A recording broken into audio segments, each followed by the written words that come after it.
and when a 2.5-hour version of this movie is inevitably released either by Warner Brothers or some heroic fan who takes it upon themselves to re-edit the movie, that will probably be my favorite version. Hello, Nando V Movies, Mr. V Movies. Nando, if I can be so formal. You ruined my life.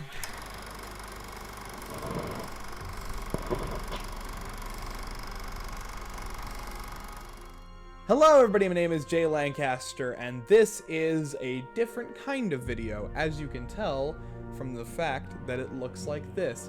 I had to shoot this 3 times. I'm going to try to be brief about it, but I will end up rambling. Don't worry. Today, I want to talk to you about a little fun personal project I was working on. So if you follow me on Twitter, you know that I talk about the movie Zack Snyder's Justice League, and Zack Snyder and the Justice League in general, like a lot. Like, probably too much. But I did finally see Zack Snyder's Justice League on release day, and despite the fact that I am an admitted not very much a fan of Zack Snyder's interpretation of the DC Universe, given that I made a hour-long video in which I decided to remake his movie and rewrite it from the ground up, I think that might have been a clue that I'm not a big fan of his interpretation of the DC Universe. Just a thought. I actually really enjoyed Zack Snyder's Justice League. It is good. I'm still not a fan of his interpretation of the DC Universe. I don't like his interpretation of some of the characters, namely this guy. I don't really like how he treats my boy, or Batman, or Flash. Everyone else is pretty okay. But I actually like this movie as a movie, and personally, I'm glad that Zack Snyder got to make the movie that he wanted to make. So, not gonna shit on Zack Snyder too hard. But if you know anything about this movie, you know it's long. Like, really long. Like, 4 hours long. And as good as this movie is, and I'm, again, gonna say, it's a good movie. I think it's maybe top 5, DC Extended Universe movies. Despite enjoying this movie, it's really fucking long. Like, way too long. Like, I think the best comparison is that if somebody told me there was a 4-hour cut of Toy Story 2, which is a movie that I have an unhealthy love of, I would probably still not be up for 4 hours of that, and it would not be the first cut of the movie I showed people. But you also can't really show people the 2017 theatrical cut, because it's a different movie. It's different. It's not the same movie. So there has to be some kind of a middle ground between the 2-hour not as good movie of the theatrical cut and the 4-hour pretty good movie that is the Snyder Cut. Somewhere in the middle should be a better movie. And I was watching the fantastic video by Nando V Movies called Was the Snyder Cut Any Good? It's linked below. It's fantastic. Where he mentions that a 2.5 to 3 hour cut of Justice League might be the best version. And I thought, I could do that. And that has led me to this. This is the introduction of Zack Snyder's theatrical Justice League, or the Snyder theatrical cut. I wanted to call it Robin0928's Zack Snyder's Justice League, but that was a terrible name, and so I went with a better one. So what this is a 3-hour cut of Zack Snyder's Justice League that attempts to basically compress some of the story and remove repetitive elements that make it more of a cohesive one movie. It's a one-sitting thing. It's shorter than Avengers Endgame by 3 minutes. It is 2 hours, 59 minutes, and 59 seconds. Yes, it is sub 3 hours. I need something to drink. LTTstore.com. That's where I got this water bottle. It's really good. So let's move into the how I did it. Basically, I watched this movie a lot. So after watching it the initial time to, watch it on my own enjoyment, when I got the idea to make the Snyder theatrical cut, I basically sat down with a notebook and just wrote down everything I felt that could be cut out of the movie, like obvious cuts that could be made, as I was watching it a second time. And then I went through and started cutting those things. Like I cut out major scenes, especially. That's where that first pass comes through. And then I watched the movie again. This is the third time I'm watching it now. And as I'm going through it, I find even more like maybe less obvious the first time watching it, go through, cut those out, start trimming up those edits a little bit, making it a little bit more cohesive, and then I make one more pass at it and I watch it again all the way through this edited version, finding the smallest cuts that could be made to make it a little bit tighter. So I've watched the movie about 6 times. I gave myself a week to do this. I have watched Zack Snyder's Justice League more than any DC movie that I've enjoyed in a shorter period of time. I think I've watched it about 9 times right now, including the pass through of my edited version of it. And that's more than any DC movie that I like. A lot more than that. I haven't watched a Lego Batman movie that many times in a week. And that's a much better movie and a lot shorter. But I gave myself a week to do this, and it was a very fun project.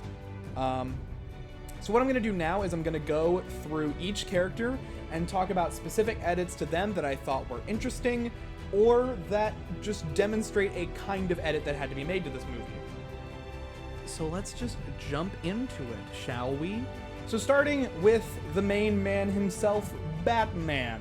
What, did you think I would say Superman? No, we'll get to him. I want to talk about the most obvious cuts. I think that Batman has some of the most obvious, and the one that I think is probably the most obvious, to me at least, was the Nightmare stuff. That was the first stuff that I immediately knew was not going to work. So these are the nightmarish cuts.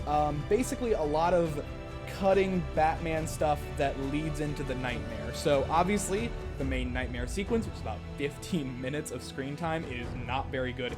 Probably my least favorite part of the movie. I think it's everything wrong with DC movies right now, and especially Zack Snyder's interpretation of the DC universe.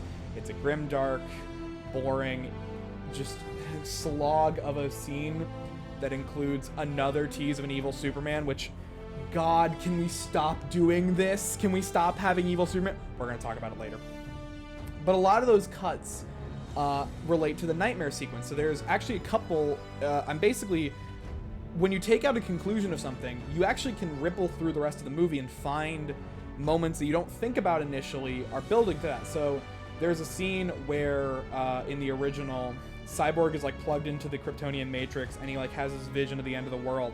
That's a scene that you can absolutely shorten and get rid of some of the stuff that directly teases the nightmare stuff. And that's a ripple effect that goes throughout the movie. Cutting that out actually can, or just trimming it to where it's just the end of the world and you don't see like the heroes going, heroes dying or Superman going evil.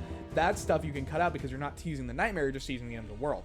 But like Batman had a couple of those where it was like kind of an obvious and just, it was the easiest kind of cuts to make.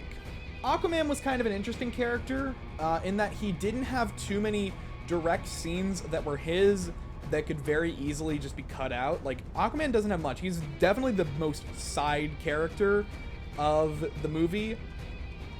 And there's a couple things of his that are like kind of obvious. I think that the most obvious, there's a lot of slow motion Aquaman posing on a dock. You can trim that out and, just have him going into Atlantis. And another thing of Aquaman's that can be easily cut out, there's a scene between Aquaman and Mera, which doesn't really add anything, and it's just kind of there. Like, it's cool. Like, it leads some stuff into Aquaman, but there's a much better one with Willem Dafoe that I think gives more of his character. It's a bit longer, which is kind of sucks because, you're not getting... You're not moving along, which that first half of the movie is so long, and we're going to talk about that. Yeah, you can cut some of that, but at the same time, that Aquaman Mera scene is not as interesting, so it got cut. But he doesn't have really too many scenes where it's like, okay, this is obviously bad. He's just kind of a background player in a lot of things. So Aquaman doesn't have any really specifically interesting cuts. Wonder Woman has the most heartbreaking cuts in this movie. I am so depressed that I had to cut this because it's a scene I love. I think it's a great scene, but I had to cut it because if I didn't, it just would slow the movie down even more, even though it's a great action scene. The Wonder Woman bank scene is one of my favorite action bits of the movie. It's great. Like, it's a great introduction to this character. If you haven't seen Wonder Woman, it's fantastic at introducing her to you again. If you haven't seen it in a while, it's a great introduction. As a scene on its own, it's a great little kind of mini short film of Wonder Woman. but it's 7 minutes long, and it doesn't add anything except for to introduce Wonder Woman again, which is fine. We should introduce this character again in case if you didn't see the last one. But it's not a very good scene in the whole movie. So heartbreakingly, I hated cutting this because there was a scene that should have been cut, a scene that does not need to be as long as it is or in the movie, but it has to be because plot relevance. The scene that is originally right after the bank scene, but is actually originally I had it before the bank scene, and that's the Amazons versus Steppenwolf. I hate that scene because it is just long. It is 11 minutes long. It is one of the longest action scenes, but it is so intrinsic to the plot of the film that it is almost impossible to cut out. So it had to kind of stay in the movie, which is one of those like kind of frustrating things about editing this, which I'm going to talk about later, in that Zack Snyder's scenes are so meticulously put together that if you take out one little peg, the entire movie is going to fall apart without that peg. And that's one of those scenes where it's like, you take out any of it, it's not going to work, even though it's a much longer scene than the bank heist, and it doesn't add as much the bank heist doesn't add as much as that scene, but it's not as good a scene. So unfortunately, that bank heist had to go, and I'm still depressed that I had to lose it. But if you think about it as, hey, if you're going to watch an extended cut, the Snyder extended cut, as if this was the theatrical cut, this is a great scene to put in an extended cut. Like, it's a fantastic scene to put in an extended cut. You'd be like, oh my god, there's a whole other action scene with Wonder Woman early in the movie. Because there isn't a ton of League member action, which is something really weird about this movie. The Wonder Woman bank scene is the first action scene with a member of the League for the first, 2 hours of the Snyder Cut. And in my version, there isn't really any action with the League members for a good hour or so, which it means that there's a lot of setup, but again, we're going to talk about that. Moving on to my boy Superman. There isn't a ton to cut with Superman. I have two interesting things that happened with Superman that I think are worth talking about. Firstly, I'm going to talk about the dumbest conspiracy theory that I have heard about Justice League, and I've heard all of them.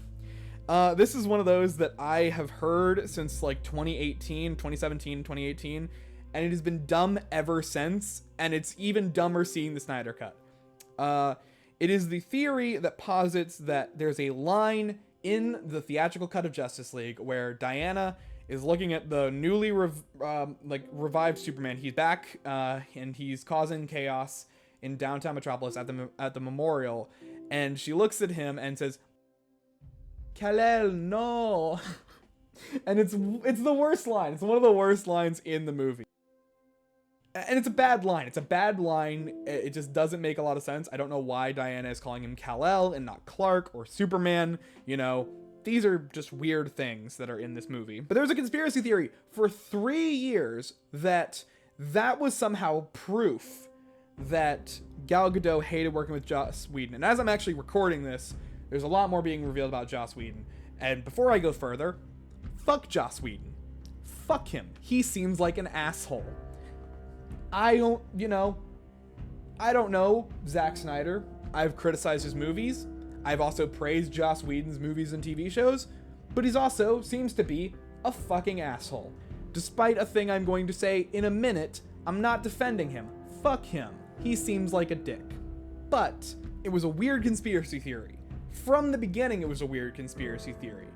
And the Snyder Cut has proven that people still claim that it is a proof that it was a reshoot, that Joss Whedon reshot this entire scene to have another take of Diana saying, Kal-El, no.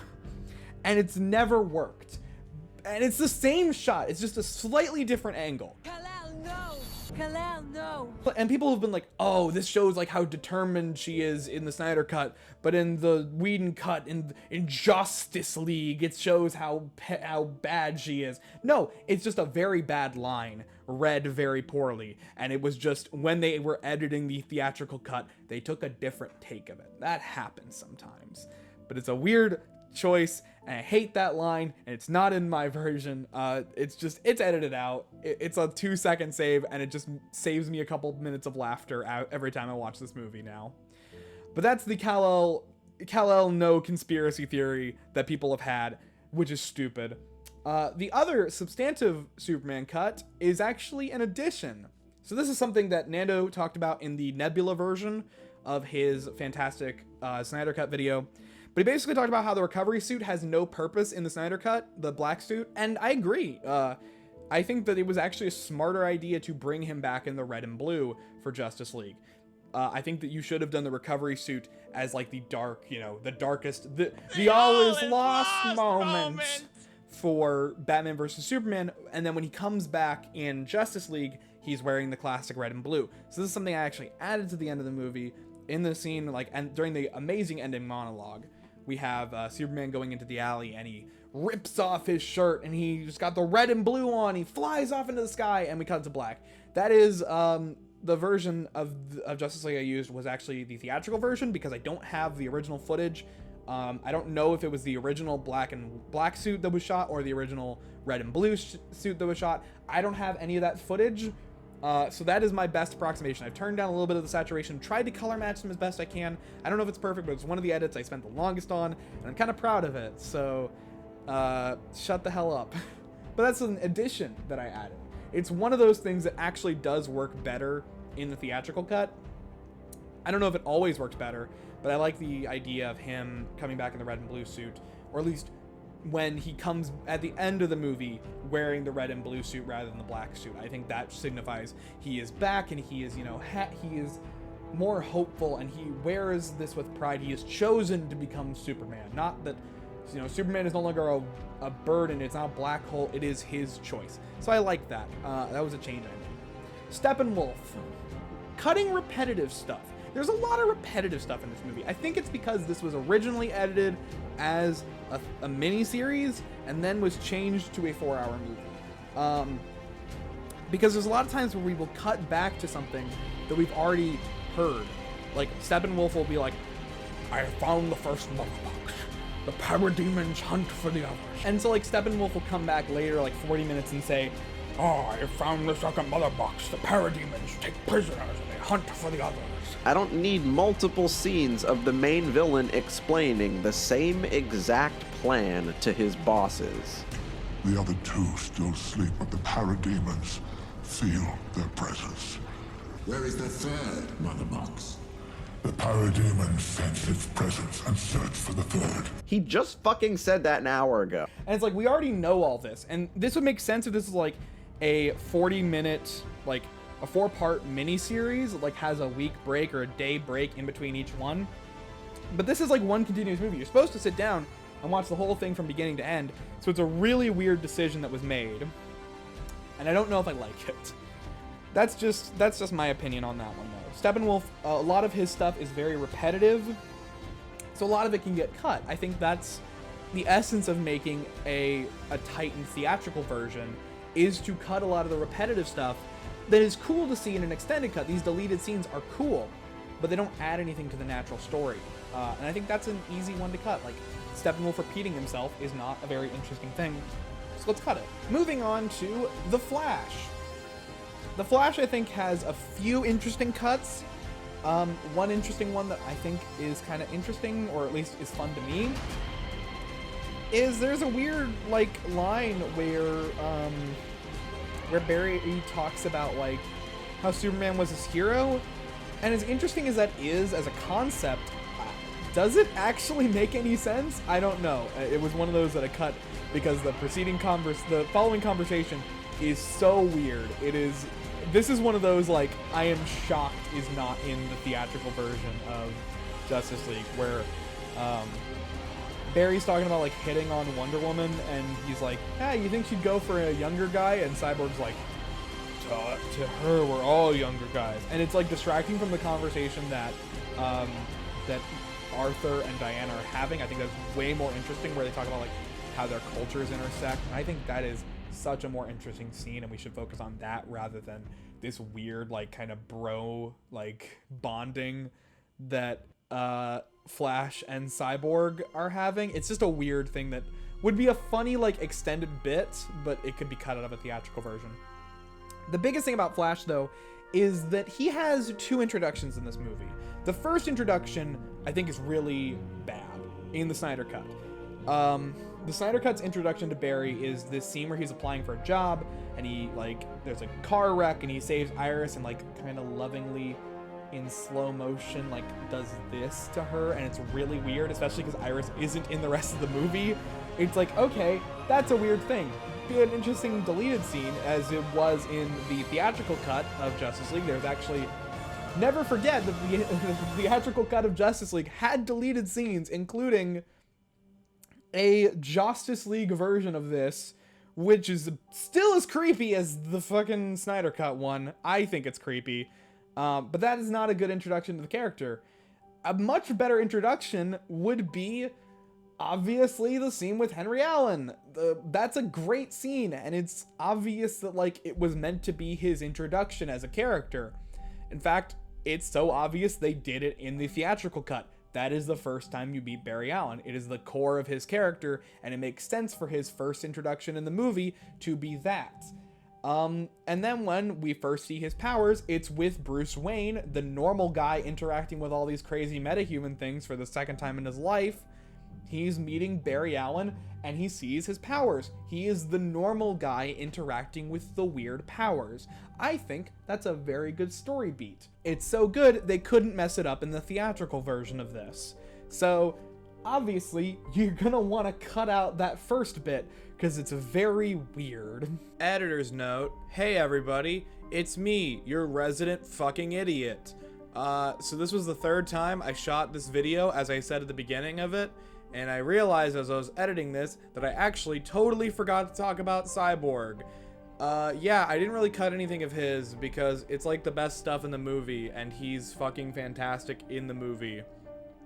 And I just kind of messed up and forgot to say anything about it, and this was all I was really going to say about Cyborg, was that it was really good and I didn't need to cut anything. But this was the third time I had shot this video because technology fucking hates me, and I totally just blanked on recording it. So oopsie poopsie, sorry that I'm a fucking moron. Okay, back to the video where I pretend that I actually did my job. But that is a little bit of interesting thing for every character. I could honestly go on forever about this. This was one of the most fun projects I've worked on in a while. As a personal, like, silly fan project, I had so much fun going through this movie and trying to make a theatrical version. Obviously, it's amateurish. There are some sound editing issues and things that aren't perfect that I could have, you know, because I'm not working with the original footage, I'm having to do the best I can to put this all together. But I want to talk about some reactions from people that I sent this to. A lot of people I sent this to kind of enjoyed it. A lot of people, especially who had never seen the movie the first time, were like, you know, this was pretty okay. Maybe they hadn't seen any of the DC movies before this, or maybe they had seen Batman vs. Superman a long time ago, but they did enjoy this version of the movie. It's shorter, it's more manageable for them to watch, and they had a good time with it. There wasn't really anything too confusing that was lost in the translation from 4 hours to 3 hours. Some people who did see the original movie had different criticisms. One person who had seen the original basically was like, yeah, there's still a lot of the structural issues, and yeah, I don't know if I got rid of all the structural issues. I think that there are still weird things in this movie. It's very slow to get started, and that's something I wish I could have done better. I tried to make it as exciting the first hour and a half before the League forms as I could, and keep things moving by going to different places and meeting different people. I tried to do a lot of that stuff, and maybe I think it's pretty good. I don't think it's as good as it could be if, you know, I was working with all the original footage, or something that maybe Warner Brothers could do as an official version, or Zack Snyder could do. This whole project, by the way, I want it said in this video, this is not me saying I am better than any of the people who edited Zack Snyder's Justice League, or any professional editors. This was a personal fan project, and I'm glad that I approached this as a fan. I'm going to talk about that in the conclusion. But I just wanted it said a little bit earlier than that. This is not me trying to boast about how, oh, I'm so much better, like Batman vs. Superman rewritten. None of what I do is trying to prove that I'm better than paid professionals. This is me just trying to have fun and do something that I think is interesting. But with all that out of the way, let's move to the conclusions. How can you watch Zack Snyder's theatrical Justice League? Well, if you look in the description, there's a link to a Google Drive, and you can watch it there. And I would like to implore you, if you are going to watch this, please have a subscription to HBO Max. Support the official release of this. This whole video and this project is not encouraging piracy. This is encouraging a fun project of expression, not piracy. I do not support people watching this as their first version, or people who have no access to the original supporting this, because you should support the official release of this on HBO Max. Hopefully there will be a DVD release of this as well, and when that happens, I will be linking to Amazon or various links to buy the physical release of this, because you should support that as well, if there is ever a physical release. Right now, when I'm recording, at the day of recording this, April 6th, 2021, there is no plan for a physical release, so support it on HBO Max. I am not encouraging people to watch this if they do not have an access to HBO Max. But that is the way if you wanted to watch it. It includes the film and a pretty interesting document which covers basically a foreword which explains a little bit more about my thinking and a little bit less of this free-form style that I'm talking about right now, as well as the entire changelog if you would like to look at that. I think that's kind of interesting and gives thanks to a lot of people. And so I'm going to do that right now. First off, thank you to Zack Snyder. I'm glad you got to make this movie, and I'm glad that as somebody who's openly said, I'm not a fan of your version of the characters of the DC universe, I got to enjoy a movie that you made, and I made this project as a fan of it. I made this project as a fan of this movie, which is very interesting and very fun. I'm happy to make something as a fan of yours, at least in this case. You know, I'm very glad that I got to enjoy this movie. I would not have done this if I didn't like the movie on some fundamental level. Afterwards, there are some people that I would like to thank who were involved directly with the production of the video that you're watching now, as well as Zack Snyder's Theatrical Justice League. Obviously, Nando V Movies, thank you and fuck you for inspiring this project. It was a lot of fun, but goddamn did you send me on a fool's errand, and I'm starting to regret that Nebula subscription. That's a joke. You should subscribe to his channel. I would also like to say, if Nando, if you would like to make a video about this, I will be happy to provide any kind of, cameo or talk about this in any way, because I think it'd be interesting. I have a ton more I'd love to say about this. This video's rambling enough already, so I'm not going to bore you with more weird, editing things about this that I think are interesting. Maybe I'll do something on my own, but Nando, if you ever would like to do something with this, make a video about this, I would be very happy to provide some voice for it. I would also like to thank Nicholas Moore, who was involved with some of the creative behind-the-scenes stuff, giving me suggestions on what to cut, was one of the first people to screen the movie when it was finished, and has been an incredible supporter of this project. And he's got a really cool YouTube channel. It's linked below. He talks about comic book stuff as well. And he's really cool. He was a Twitter mutual of mine. We, shared some interesting takes on Twitter, and I've gotten to know him a little bit more through this project, and it was really nice to meet you. So I'm glad that we got some chance to collaborate. I'd also like to thank the fantastic people of the r/fanedits subreddit. Those guys helped me out when it comes to how to present the fan edit, what to talk about, and just in general getting this out to more people.